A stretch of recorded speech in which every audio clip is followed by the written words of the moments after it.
Christmas story here in the beginning next week, in the coming of Christ into this world. And we know that the birth of Jesus is described in the first chapter of the book of Matthew, but what precedes it is a family history. It's a genealogy. It's a name, just a list full of names from a family tree. And it begins in verse 1. But if you'll travel down to verse 5, see if you can see some familiar names listed there. Again, this is the reading that leads into the nativity story.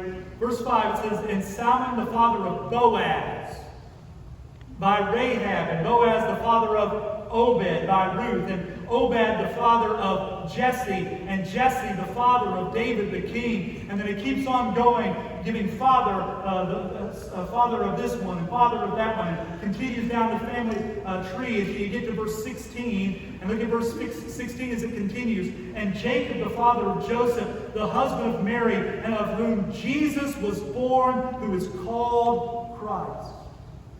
Do you see what we're seeing here? The lineage of Jesus Christ goes right through Naomi and Ruth. Did you see that coming? If you've never read this story before, did you see that ultimately that Ruth, this foreigner, this Moabite, that God would so redeem her and bring her into the fold of His Jewish people, of the Israelite family, that she would become a key component of the Israelites' redemption story, that she would have a name, of a book named after her, but more importantly than that, she would be able to call among her descendants none other than the Anointed One, Jesus the Christ. They desperately needed redemption in a micro sense there in the book of Ruth. The Lord provided what they needed, but their redemption was not an end to itself. It was a part of a much bigger redemption story, and that, my friend, is their true legacy. And I'm going to tell you, your redemption that the Lord provides for you is also part of a much bigger story. Your redemption story is a part of a much bigger redemptive work of God in this world. So whatever you're going through, whatever you're facing, however it works out, your redemption isn't just simply about fixing the pain of your immediate problem. Whether you're alone, whether you're suffering physically, whether your bank account is drawing up short, I believe the Lord wants to meet your need. But friend, whatever He does to do so, however He works out your redemption story, God is using it not simply to release you from the pain and the suffering of your dark times.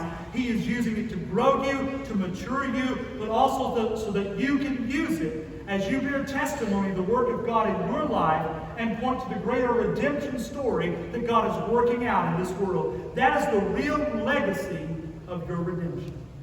So what does this story mean for you? What does it mean for me, for us? Here's what you need to remember. The same God who is working in Ruth's story, and Naomi's story, and Boaz's story, and Obed's story, the same God is the same God who is at work in your story. The same God who is working behind the scenes in the midst of their great darkness is also the same God who is working behind the scenes in your darkness. And you are not alone where you are. And He may not have chosen to play out your redemption story in a timeline that suits you as fast as you would like for it to be, but that doesn't mean He is not working. And if He can work out a happy ending in their story, He can do the same for you, but you must trust Him. And that trust that He's working behind the scenes, even when it's hard for you to tell. And remember, the ultimate redeemer in this story isn't Boaz, as awesome of a guy as he is, for all that he commits to do and is willing to do.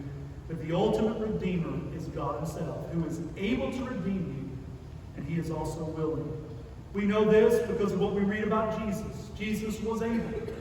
We know, as we're going to learn in the next few weeks, that Jesus is the incarnate Son of God, being fully man and God in the same person.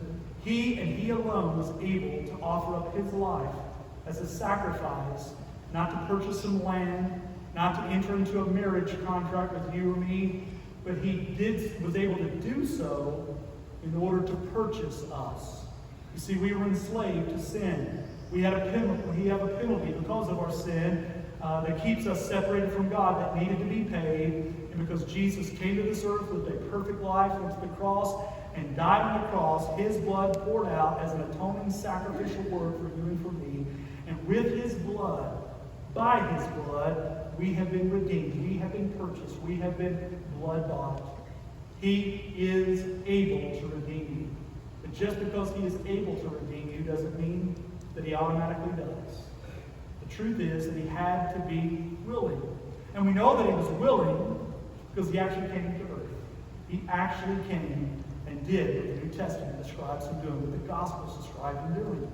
He actually went to the cross and died, so that any person who would receive Jesus as Savior and Lord, he gave them the right to become the children of God. You see, redemption can be realized in your life today. The Savior, the Redeemer, is willing. He is able. But are you willing to say yes to him? Let's pray today. Lord, I'm so encouraged by this story. I'm encouraged in ways that I never thought would be. Because, Lord, this is yet again a reminder that you are not a God that is removed from this world, but you are a God who is very active in this world and in the lives of your people. But Lord, not only are you active in the lives of your people, and I pray that there are some in this room who may be struggling, wondering where you are. They're believers in you, Lord, but they have questions.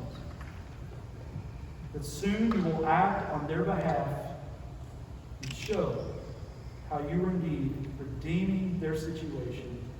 Give them encouragement. But also, Lord, I pray for those people in this room who are not yet a part of your family. They need your redemption as well. And I'm thankful that you are both able and willing to redeem them. But I pray, Holy Spirit, that you would make yourself known to them today.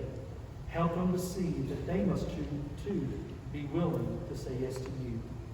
So break them, Lord. Humble them and help them to see it. Enable them to say yes to you. We ask this, we pray, in the name of Christ Jesus. Have your way, O God, we pray. Amen. Amen.